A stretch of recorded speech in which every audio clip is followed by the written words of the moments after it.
Stokes આજે ફોકસમાં રહેશે?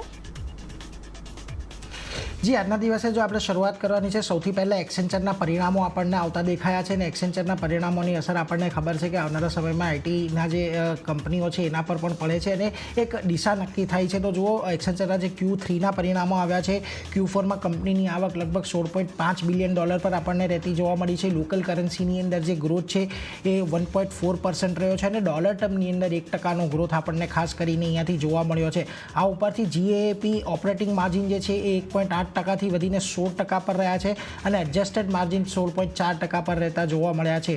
અહીંયાથી Q3ની અંદર કેશ ડિવિડન્ડ લગભગ 15% જેટલી વધીને 11.29 પ્રતિ શેર પર આપણને પહોંચતી જોવા મળી છે અને ન્યૂ બુકિંગ પણ 22% વધીને $21.1 બિલિયન પર રહ્યા છે અને જનરેટિવ AI બુકિંગ છે એ $90 કરોડ પર રહી છે અને યર ટુ ડેટની વાત કરીએ તો આ જે બુકિંગ છે લગભગ $2 બિલિયન આજુબાજુ આપણને પહોંચતી જોવા મળી છે. હવે અહીંયાથી કંપનીએ જે ગાઈડન્સ આપ્યું છે, ગાઈડન્સ વધારે મહત્વનું છે કારણ કે ગયા વખતે પણ આપણે જોયું હતું કે Q2ની અંદર એમણે જે ગાઈડન્સ આપ્યું હતું એના આધારે આપણા જે આઈટી કંપનીઓના Q4ના પરિણામો આવ્યા હતા, એટલે એના પર એક મોટી અસર જોવા મળી હતી. તો જુઓ, એક્સેન્ચરનું કહેવું છે લોકલ કરન્સીમાં આવક ગ્રોથનો જે છે એ લગભગ 1.5 to 2.5%ની વચ્ચે રહી શકે છે. એટલે અહીંયા પણ કોઈ બહુ મોટા આવક ગ્રોથનું અનુમાન તેઓ રાખીને અત્યારે નથી ચાલી રહ્યા. GAAP EPS લગભગ $11.29 થી $11.44ની વચ્ચે રહેવાનું અનુમાન છે. એડજસ્ટેડ EPS જે છે એ પણ $11.85 થી $12ની વચ્ચે રહેવાનું અનુમાન છે અને ઓપરેટિંગ માર્જિન અહીંયાથી 14.8% પર રહેવાનું અનુમાન છે. એટલે જો અત્યારે ખાસ કરીને 16% જેટલા તેમના અહીંયાથી આપણને માર્જિન આવતા દેખાયા છે, ત્યાંથી પણ થોડોક ઘટાડો કદાચ આવનારા સમયમાં આવી શકે એવું તેવું અત્યારે માની રહ્યા છે. કેશ ફ્લો 870 થી $930 કરોડની વચ્ચે રહી શકે છે અને રેવન્યુ ગ્રોથ ગાઈડન્સ અહીંયાથી એમણે 1 થી 3%થી રિવાઇઝ કર્યું છે. જુઓ, પહેલાં 1 થી 3%નો તો હવે અહીંયા નેરો રેન્જ કરીને 1.5 થી 2%નું કરી નાખ્યું છે. એટલા માટે અહીંયાથી એ પણ મહત્વનું છે કે આની અંદર ઘટાડો નથી કર્યો, પરંતુ એને વધુ રેશનલાઇઝ તેમણે અહીંયાથી એક રીતથી જોવા જઈએ તો ઘટાડો પણ કર્યો છે, પરંતુ એક્ઝેક્ટ રેન્જ હવે તમને અહીંયાથી મળી જશે. એટલે માર્જિન ગાઈડન્સ અહીંયાથી તેમણે યથાવત રાખ્યા છે. આ બધાની અસર આપણને ખાસ કરીને આઈટી કંપનીઓ પર આપણને આવતી જોવા મળશે. તો જુઓ, આઈટી કંપનીઓ પર જે આપણને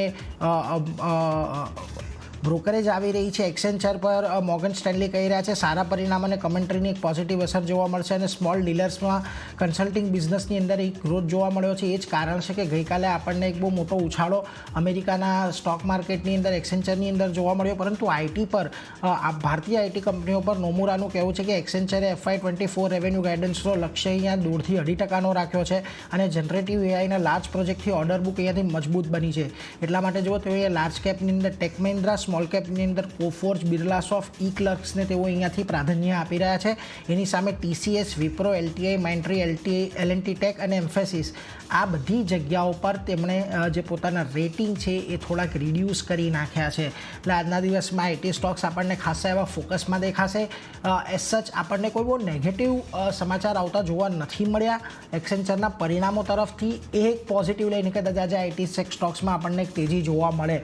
એટલે આ એક્સેન્ચરના પરિણામો આજના દિવસમાં આઈટી સ્ટોક્સની અંદર ખાસો એવો મૂવ આવતો જોવા મળશે. પરંતુ અન્ય સ્ટોક્સ તરફ વળીએ તો આજે એસ્ટર ડીએમની અંદર આપણને એક મોટી બ્લોક ડીલ થવાની શક્યતા છે અને ઓલિમ્પિસ કેપિટલ એશિયા ઇન્વેસ્ટમેન્ટ લગભગ 10% જેટલો હિસ્સો પોતાનો અહીંયાથી વેચી શકે છે. બ્લોક ડીલ માટે બેઝ સાઇઝ અહીંયાથી 5%ની રાખવામાં આવી છે અને 835 કરોડની છે. ₹331 પ્રતિ શેરની ફ્લોર પ્રાઇસ કદાચ આવી શકે છે, જે ગઈકાલના બંધ ભાવથી લગભગ 7%ના ડિસ્કાઉન્ટ પર છે.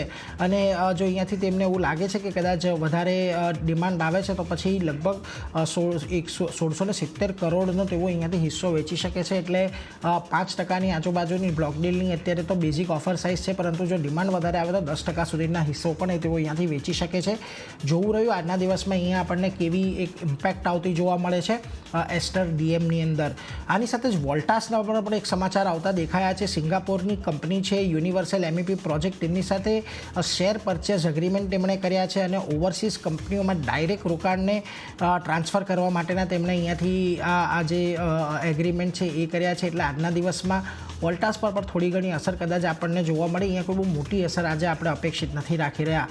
બીજી તરફ JSK ફાર્મા પણ એક ફોકસમાં છે. કંપનીએ ગો એપ્ટિવ સાથે કરાર કર્યા છે, જે અમુક બ્રાન્ડ છે કે જે નોન પ્રમોટેડ છે, જેને પ્રમોટ કરવામાં નથી આવતી, એના ડિસ્ટ્રીબ્યુશન માટે આ કંપની અહીંયાથી સ્ટોક કરશે. એટલા માટે એમણે અહીંયાથી આ કરાર કર્યા છે. ખૂબ મહત્ત્વના કરાર છે JSK ફાર્મા માટે, કારણ કે જે એવી બ્રાન્ડ્સ છે દવાની કે જેને કોઈ બહુ વધારે અહીંયાથી પ્રમોટ નથી કરતું, એવી બધા નોન પ્રમોટેડ બ્રાન્ડને તેઓ અહીંયાથી ખાસ કરીને સ્ટોક કરશે અને એને ઉપયોગમાં લેવા માટે તેમણે આ કરાર કર્યા છે. આ ઉપરાંત JSW ઇન્ફ્રાસ્ટ્રક્ચર ઘણું મહત્ત્વનું છે. JSW પોર્ટ લોજિસ્ટિક નામથી એક નવી સબસિડરીનું ગઠન કર્યું છે એમણે અહીંયા. ખાસ કરીને આ કંપની જે પોર્ટ રિલેટેડ કાઉન્ટર છે, પોર્ટની અંદર કામ કરે છે, એટલે આ પોર્ટ લોજિસ્ટિક્સના નામથી તેમણે નવી સબસિડરી બનાવી છે, જેની અંદર પોઈન્ટ A ટુ પોર્ટ સુધીના જે લોજિસ્ટિક્સ હશે એની અંદરનું આ કામકાજ આપણને ખાસ કરીને જોવા મળશે. આ ઉપરાંત અમારા રાજા એક આજે ફોકસમાં રહેવાનું છે. નોર્વેના ઇનોબેટ ASની અંદર તેમણે વધારાના 4.5% હિસ્સાનું અધિગ્રહણ કર્યું છે અને અધિગ્રહણ બાદ કુલ હિસ્સો અહીંયા 9.32% પર આપણને પહોંચતો જોવા મળ્યો છે. એટલે અમારા રાજા પણ આજના દિવસમાં ફોકસ રાખજો કે આજે એમની એક યુરોપિયન સબસિડરી કંપની છે એની અંદર પોતાનો થોડો હિસ્સો એમણે અહીંયાથી વધાર્યો છે. પરંતુ ખાસ તો આજે આપણને ફોકસ IT કંપનીઓમાં જ રાખવાનો છે અને ખાસ કરીને STDMની બ્લોક ડીલ કેવી રીતની થતી જોવા મળે છે અને એની શું અસર આવે છે એના પર એક ફોકસ રહેશે. પરંતુ તૃપ્તિ, તમારી પાસે કયા આજે સ્ટોક્સ કે જ્યાં આજે આપણે ખાસ નજર રાખી રહ્યા છીએ?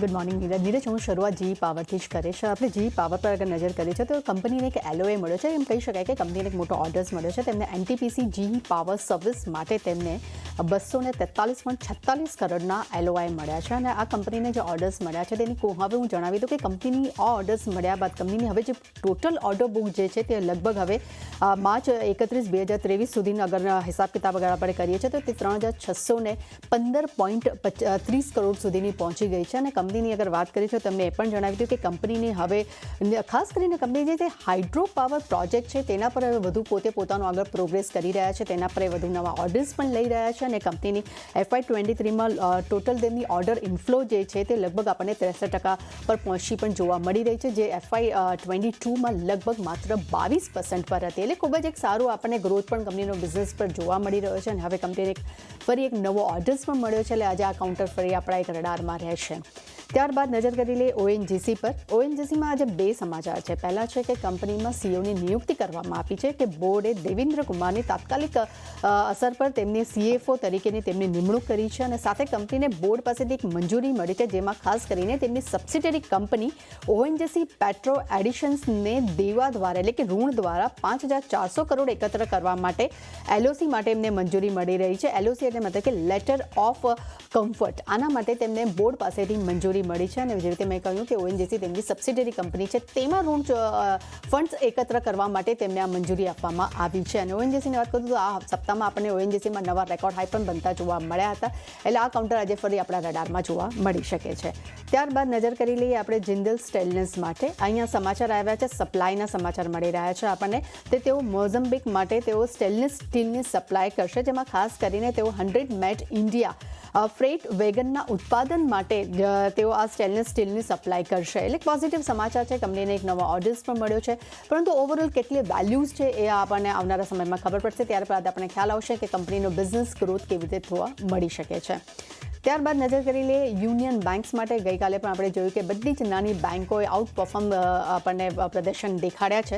ત્યાં સાથે જ આજે બેંક ઓફ ઇન્ડિયા માટે એક પોઝિટિવ સમાચાર આપણે સમક્ષ આવતા જોવા મળ્યા છે કે S&P 500 અહીંયા રેટિંગ તેમના વધાર્યા છે, તેમને BBB- કર્યા છે અને આઉટલુક તેમનું પોઝિટિવ કર્યું છે. પોઝિટિવ સમાચાર અહીંયા જોવા મળી રહ્યા છે, એટલે આજે આ કાઉન્ટર પણ ફોકસમાં રહેશે.